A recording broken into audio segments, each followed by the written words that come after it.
Hello. First of all, I really hope that you're all safe and well. For those of you who don't know me, I'm Alice, the General Manager of the MIA and the Editor of MIA News. Today, I'm bringing you another question and answer session to help you and your business to navigate through the coronavirus pandemic. You might have seen some of our previous webinars. We did one on HR and employment law, one on furlough leave, and one on general business guidance for our industry. So thanks so much for all of your positive feedback on them. They're all still available to watch on the MIA website. You can take a look at our COVID-19 page, which we update daily with the latest articles, videos, guidance. So today, the subject of our webinar is mental well-being. Many of you watching this will be following government guidance and isolating.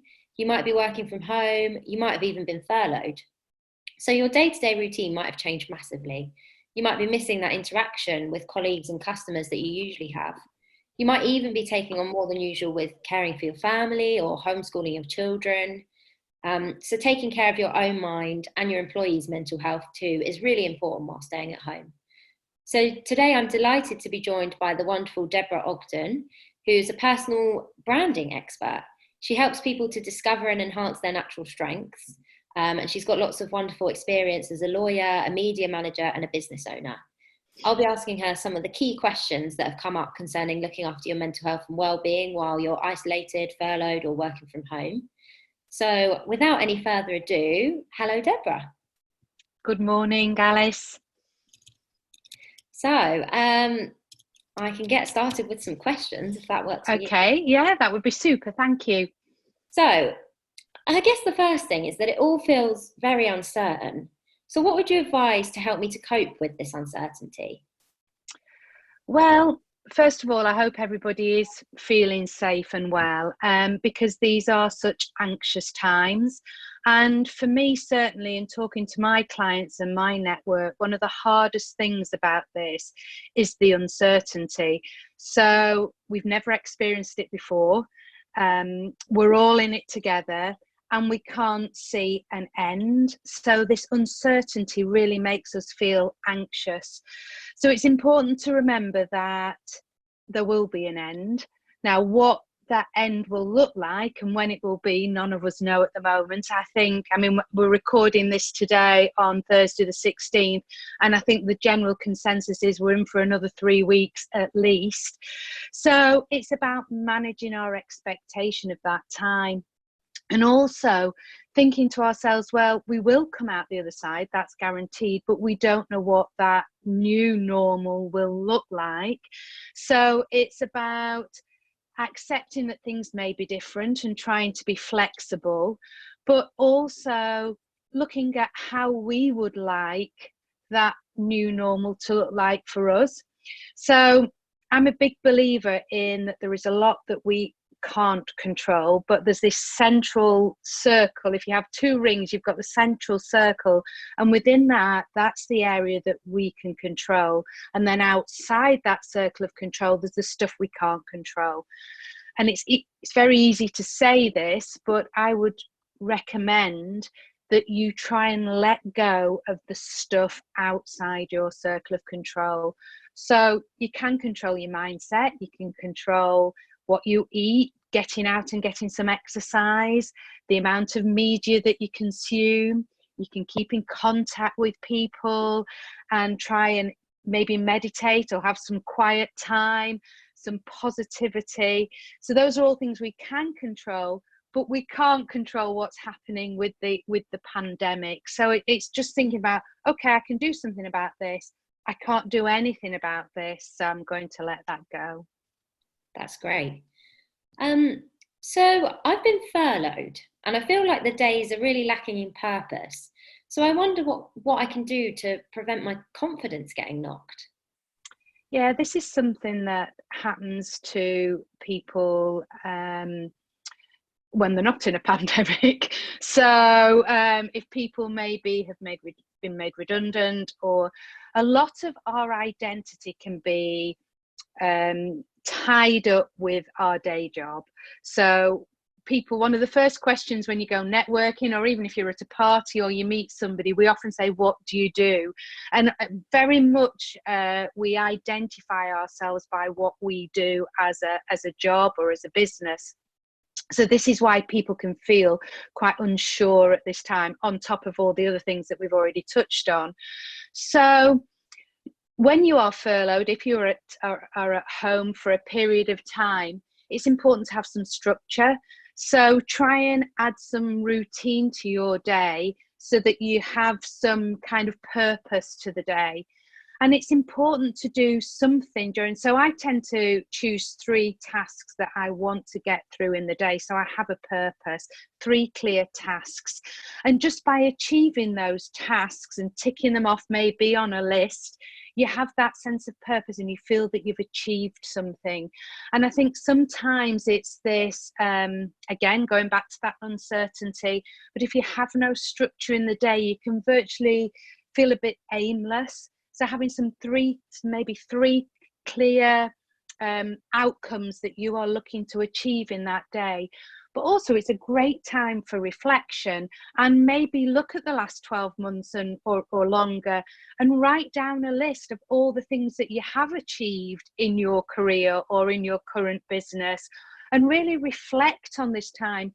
I've been saying to my clients that this is actually a gift, because it allows us some time to reflect and really come out the side and be the people that we want to be and have the businesses that we want to do. So just really try and find a purpose in this time rather than let the days, drift away aimlessly. Thank you. Yeah, I really like that thought of being a bit more positive and reflecting. I think that's great. So I struggle to stay focused when I'm working from home. Have you got any tips that might help me to concentrate? Well, again, going back to the boundaries. So everybody's very different and people work in different ways. But I think it is good to have some kind of structure however you work.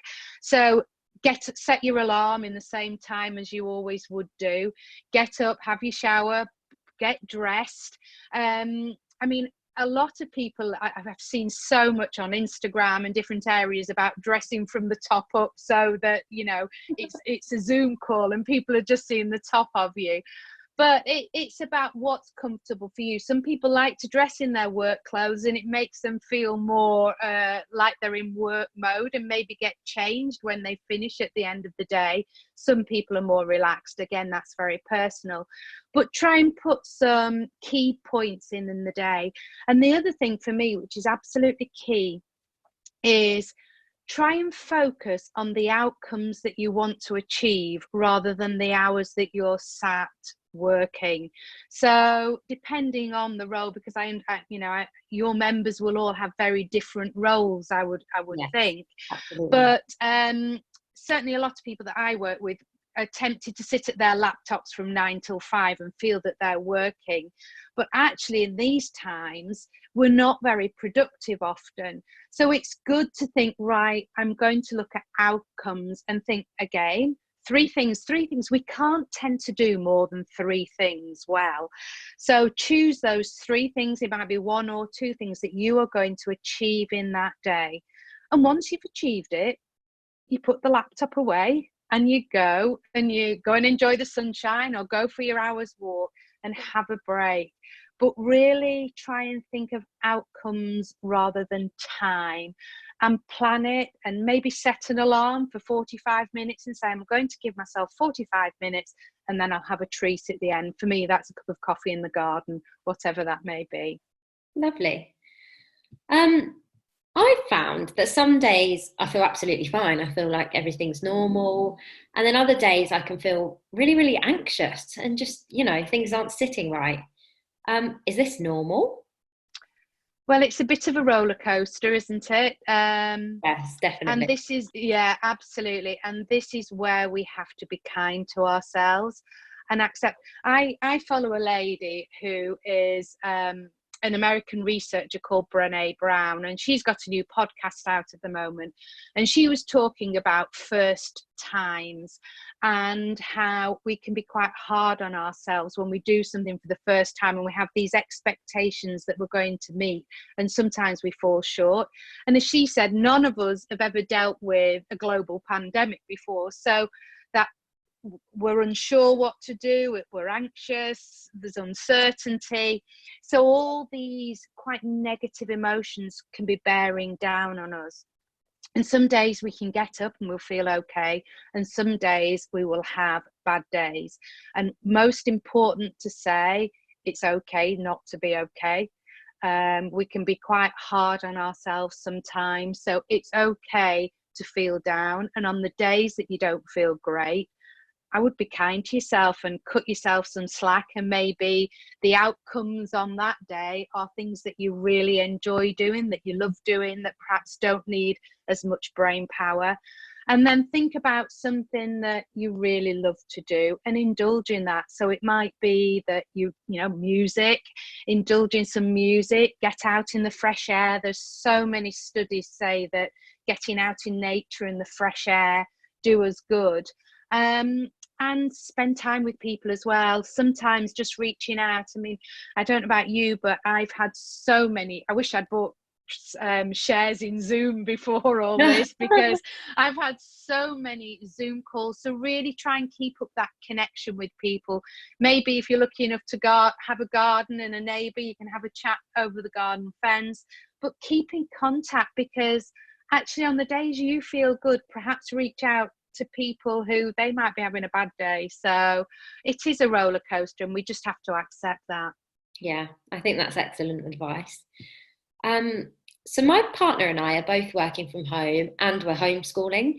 So as you can imagine, it all feels very chaotic. So I wonder how I can restore some order. Good question. That sounds like our house. This is about boundaries. So again, we have a little mini meeting at the beginning of the day. So I have a 12-year-old son, nearly 13, and he's been starting his day with PE with Joe Wicks. So we've got a real start to the day. But before we do that, we set our day out. So we all know what our key outcomes are. So I know that if I've got Zoom calls, or maybe I'm going live on something, or I'm running a webinar, then there are times when mum has to be in the office and can't be disturbed. And we all have our space. So we've managed to carve out space. And it might be that you're all in the same room, but you've all got your desk.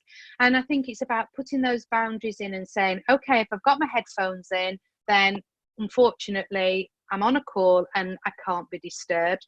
Now, I appreciate that for younger children that can be quite difficult, but again, flipping this on its head, what a great time for us all, but children as well, to learn some kind of disciplines and resilience.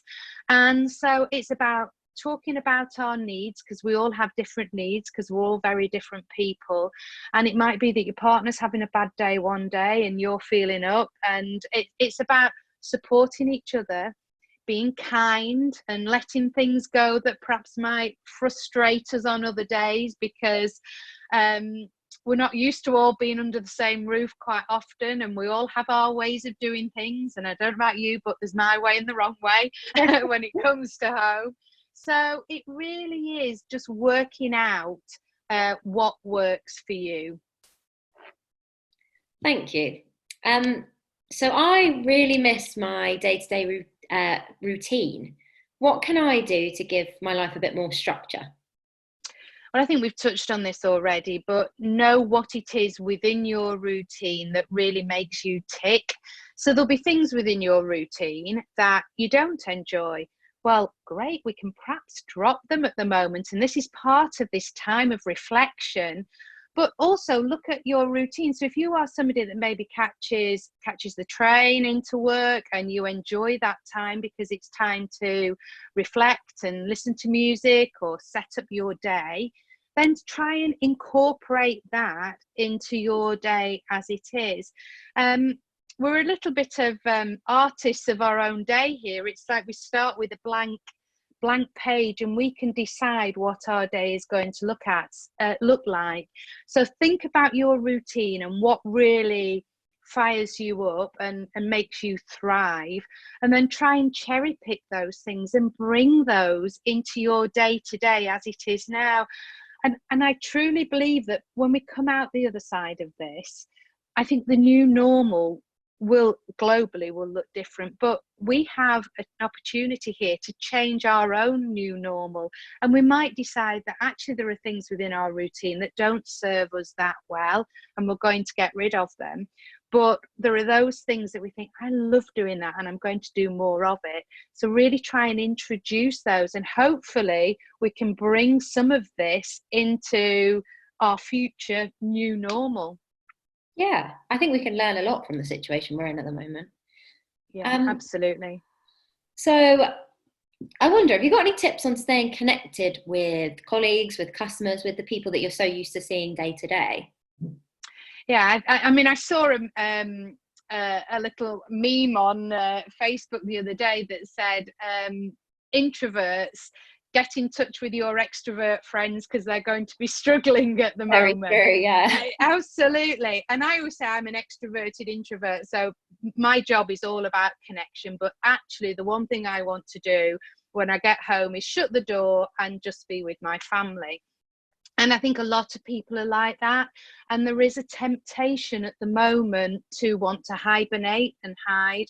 But I truly believe we've got to be ready for coming out the other side. So we need to stay visible, and we need to stay what I call front of mind person in the minds of our customers and our clients. So it's important to keep in contact with our network, and it's a great opportunity to perhaps get in touch with people that we haven't seen for a while, that we may have lost touch with, but also to check in on a regular basis. So if you are part of a team, I've heard of some lovely stories of, with Fizz Friday, or, a virtual pub on a Friday evening. So there's great ways like that you can connect, but just picking up the phone.